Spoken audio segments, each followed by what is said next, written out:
Pambihira naman yan. Calap-calap. Meron tayong bawang, sibuyas, sili. Siyempre, meron din tayong manok. At hindi mawawala ang ating pampalasa, malasang-malasang coconut milk powder. At siyempre, hindi kumpleto yan kung wala ang ating gagataan, ang kalabasa at sitaw. Ano pang hinihintay? Tayo na mag-isa. Unahin ang bawang.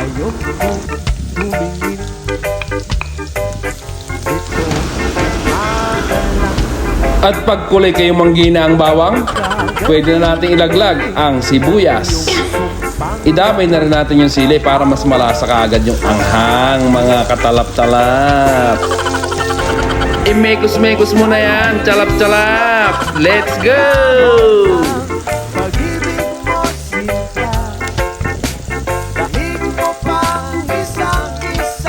Pag naigisan natin ang bawang at sibuyas ng mainam-inam, pwede na natin ilagay ang manok.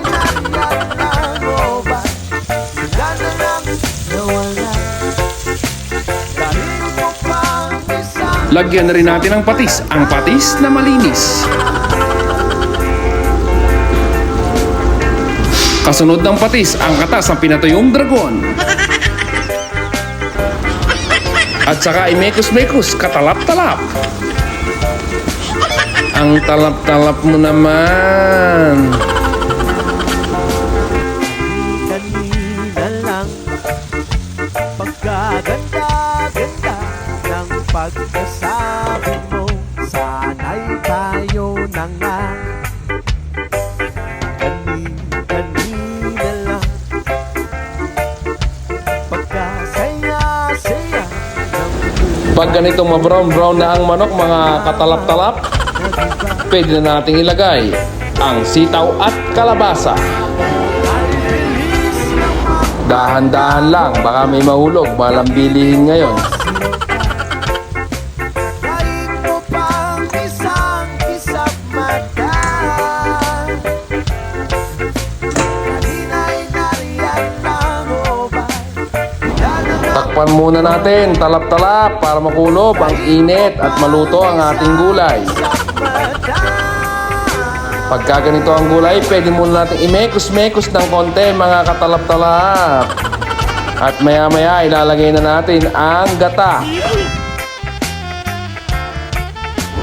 At ayan nga mga katalap-talap, ilagay na natin ang pampalasa, ang gata.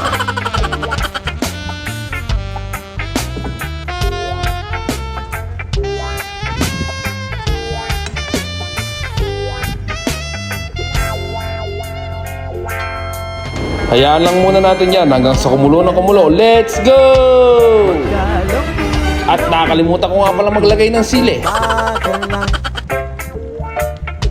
pagkagaling-galing, kanina lang. Gaya ng sinabi ko, katalap-talap. Hayaan lang muna siya makuluan. Let's go!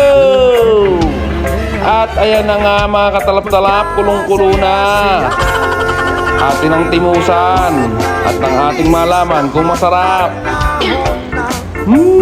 Talap-talap. Tayo na kumain. Let's go!